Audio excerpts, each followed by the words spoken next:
Hello, family. Welcome back to Unboxed God, where we detox from religion and discover the God who refuses to fit inside the boxes we were given. I'm Tolu Sarah Johnson, and here we explore who God really is, beyond fear, beyond formulas, and beyond everything we were taught to perform. If you're hungry for a real relationship with Him, you are in the right place. Let's dive in. So, really excited. This is my last chapter for my first book in the 7 series of books from the journey from religion to freedom. Before I ever knew God, I learned religion. And this is going to be chapter 7, which is, of course, the last chapter, like I said earlier on, the quiet ache that religion can never satisfy. The whisper that follows us for years, there must be more than this. This holy dissatisfaction becomes the birthplace of awakening. After years, sometimes decades of trying to be perfect Christians, checking every spiritual box, showing up every single service, reading the Bible religiously, praying faithfully, fasting sacrificially, a quiet, persistent ache begins to rise in the soul. It doesn't shout, it whispers. It doesn't condemn, it questions. It doesn't rebel, it longs. And it says only one thing: there must be more than this. Let me tell you the truth. That is the ache a lot of people that move into atheism feel. They feel there must just be more than this religious God. This ache is the final gift of book 1. It is the sign that the heart is waking up. It is not failure. It is not doubt. It is not rebellion. It is not deception.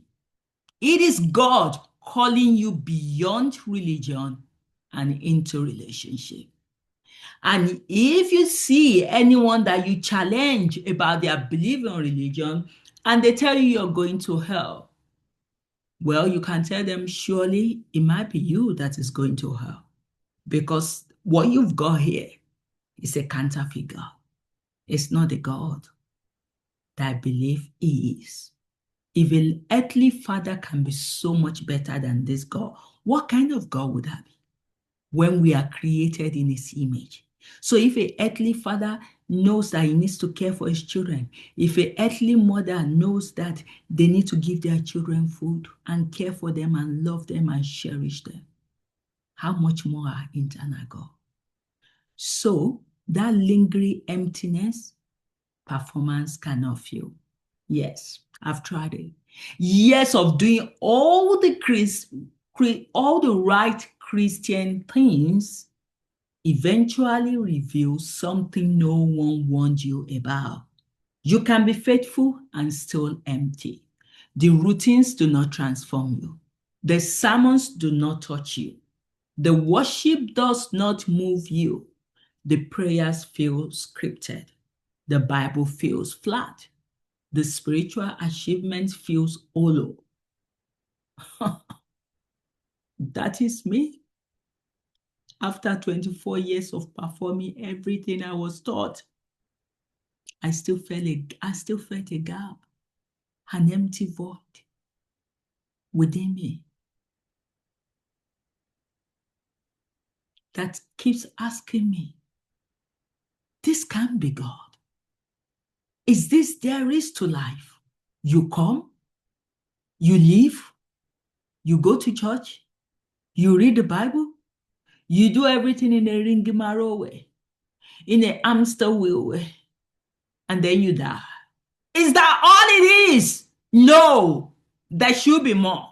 And this is the ache. It grows louder when prayer becomes a monologue. It grows louder when worship becomes a performance. It grows louder when church becomes an obligation. It grows louder when serving becomes a burden. And it even grows louder when the relationship becomes one-sided. And many Christians find themselves stuck in a hard religious hamster wheel, believing exhaustion equals holiness. Yes, believing exhaustion equals holiness. We've heard of people that faint, that even die while serving God. They exhaust themselves. It wasn't God. But God never designed Christianity to feel like a prison. He said religion often involves routines that lack depth, but intimacy requires meaningful engagement. That's what Papa said. He also said, I would prefer you to know me, to sit with me just for 5 minutes. We've said it over and over again in all of these chapters.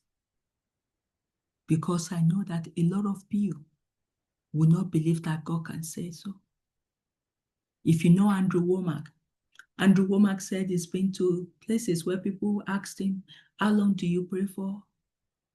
He said he never wanted to give a specific time, because if he gives an hour, you're praying less than that, you would think you need to do more.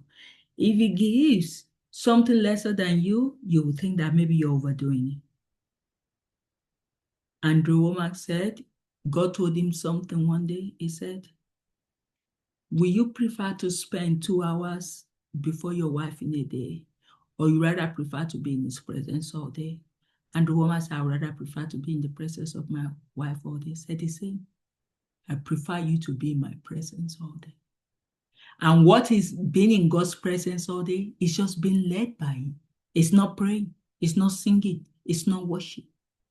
It's letting your life be a worship to him. I used to be a staunch worshiper until the Holy Spirit said, told you are doing it because it makes you happy, because it pleases you.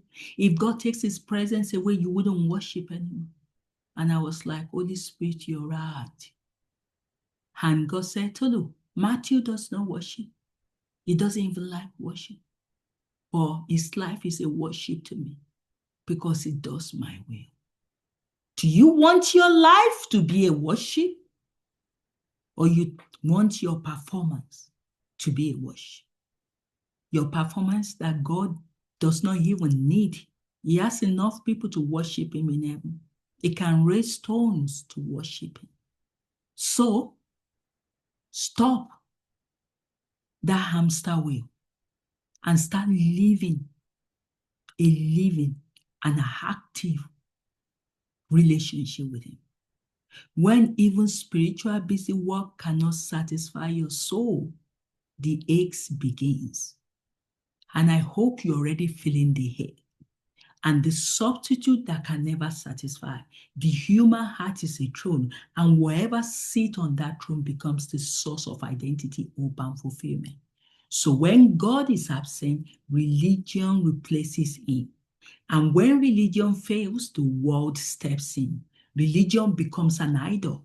People cling to religious activities because the routine feels familiar, the structure feels safe, the achievement feels measurable. But God said these practices don't necessarily count for anything. Why? Because performance can imitate intimacy, but it can never produce it. If God told me to stop writing books today, I would not want to. Why? Because this is a way of me expressing my love to him. I love to share this knowledge because I know there's so many people that could benefit with it. But I know God will not tell me to stop because he knows I'm doing it not out of religion, but I'm doing it out of my love for him. But at the beginning, when I first of all met him, I was doing everything out of religion. We used to have daily conversations with him. When we don't do that daily conversation because Matthew, my friend, is not in the spirit to do it, I'll feel so sad all day, withdrawn. And God said, told you still struggle with religion, don't you? So it takes me a while, but I'm in a better place. Worldly distractions become medication. When the soul is starved, it looks for anything to numb the hunger. A lot of us use our career, money, relationships, social media, entertainment, busyness, spiritual noise. God said, there is a place within every person that longs to be filled in connection with me. Instead, people fill it with what cannot satisfy. And when substitutes fall, and they always do, the ache deepens and the whisper grows louder. There must be more than this.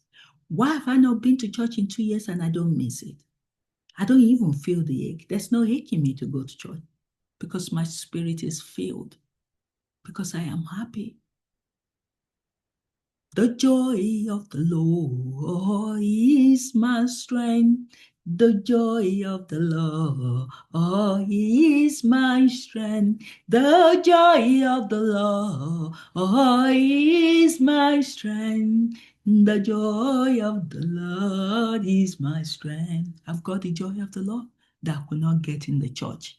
I could not get it in religion. I could not even get it in my marriage. Yes, this joy is way deeper than that. It's no earthly thing can give you.